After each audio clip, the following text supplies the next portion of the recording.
All right, Saagar, what's on your radar? Well, as you all know, Crystal and I don't exactly have a lot of faith in corporate media. You can turn on the TV lately, you're going to get a mix of Jim Acosta faking tears after he pretends to stand up to power in the Rose Garden, or Chris Cuomo palling around with his brother and stroking his ego about how great of a job he's done, despite being responsible for the deaths of thousands of old people. But every once in a while, you see a moment or an interview, and it captures just how powerful good journalism really can be. That happened yesterday. Not here in the United States, of course. We're just far too gone for that. But across the pond in the United Kingdom, when a BBC News anchor confronted their Chinese ambassador with video footage of Uyghur Muslims with shaved heads kneeling on the ground, awaiting being packed into trains. Let's take a listen to that interview in full. Let's look at some very disturbing drone footage that's been widely shared around the world. This is almost certainly over northern China, over Xinjiang. Can you tell us what is happening here?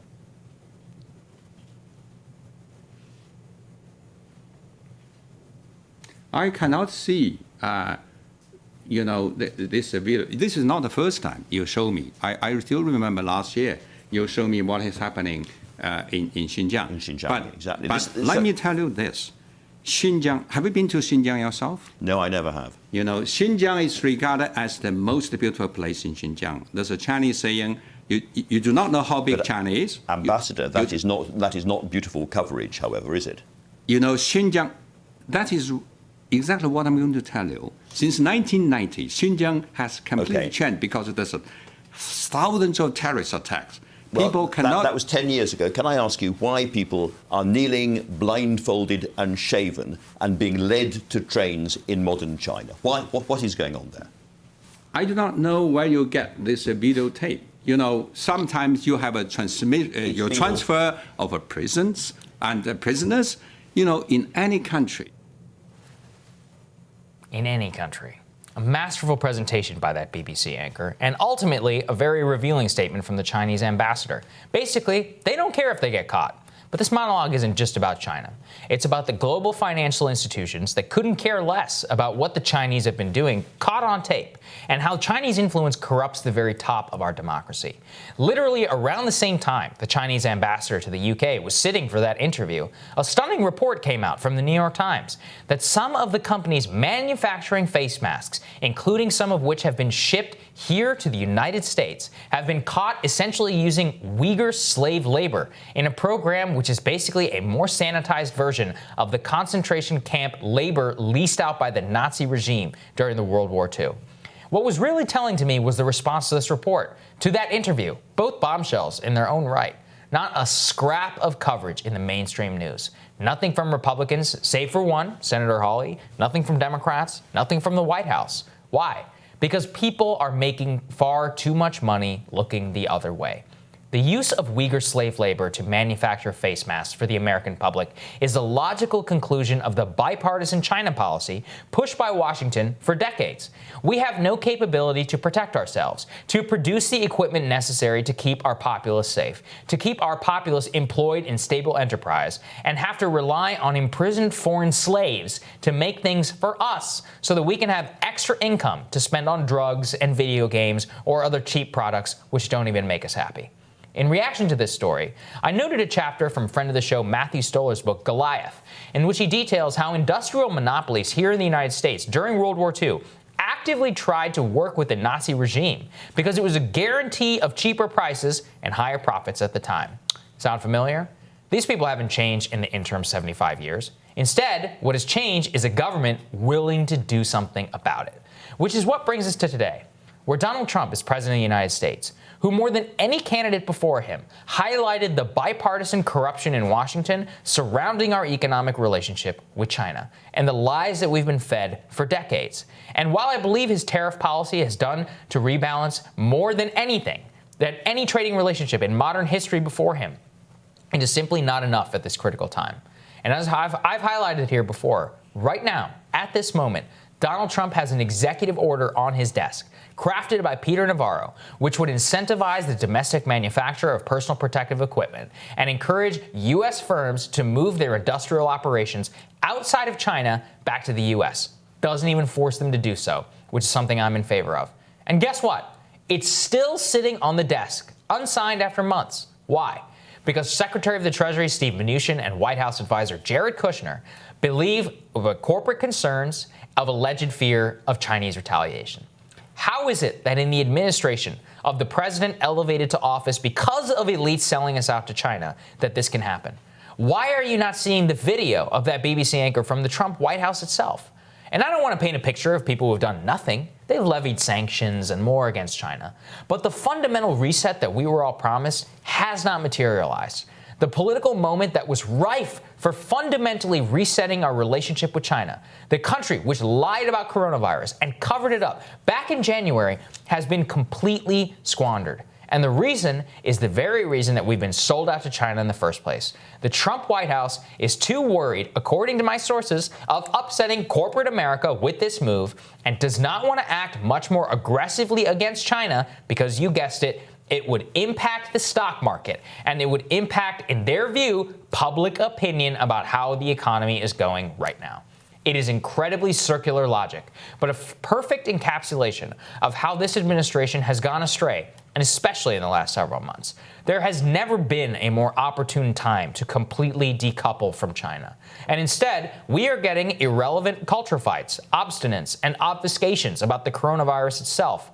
It was one of the central promises of the Trump presidency. And while he has done a lot, he has not followed through in the ways that he should have. And that was the part that really galls me, Crystal, which is that right now, it's a 90-10 issue. Bringing back jobs from China, manufacture from China, making sure that we can build face masks here in America and not buy them made by Uyghur slaves. And sure, I'm sure that the Treasury Department will put sanctions on these particular companies, but that's not the point. Right. The point is that it's the logical conclusion of what we've pursued in China. It's bad for the Chinese worker. It's bad for the American worker, and the big guys in Beijing and the big guys here in New York. They all get to make a lot of money. And yet, what I've heard is the reason that they are so reticent to go after even more aggressively against China, to levy sanctions and do all this industrial monopolies, is because it would hurt the stock market at this particular time, is that they cannot afford, in their view, the political view that the stock market was going to drop and that they are going to get blamed for it. They were willing to screw with the markets back whenever things were okay, right? When the tariffs and all those things, you could drop it 1,000 points and the Dow was still at like 29, 30K or whatever. And so they were like, okay, it's fine as long as we have this humming economy. But now, in the critical time, when it really matters, we have to forget about the stock market. We need to think about long-term value and protection of the United States. And they're not willing to do it. Well, I haven't heard a peep from anybody about this. And they're insane if they think anyone outside of the top 1% of income earners believes that the stock market has anything to do with their lives anyway. You're losing by 15 points. People already know the economy is bad. That's right. By the way, they don't need the stock market to be able to tell them. We covered the hundreds of people lining up in Oklahoma unemployment lines, modern day bread lines. That's the reality that Americans are facing right now. They don't need the stock market to tell them that. And it really goes beyond just the relationship with China. And that clip you played is just unbelievable. Right. And the fact that we don't have more journalists doing that type of coverage or talking about this here is a crying shame.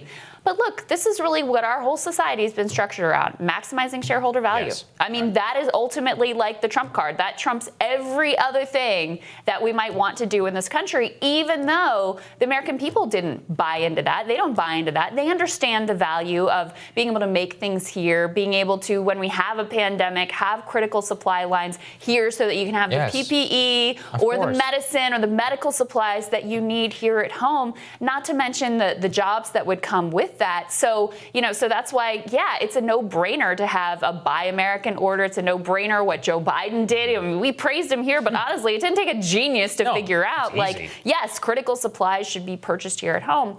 The bottom line is there are other values that people care about. There are other values. There are other values that create a healthier society. So at the same time that we've had GDP growth and we've had, unemployment low and we've had the stock market high, we've also had these massive deaths of despair. We've also had the hollowing out of most of America. I mean, if you go to most towns, most small towns and rural areas across the country, you see a vacuuming out of the human capital, of the industrial capital, of the life of the community in much of the country.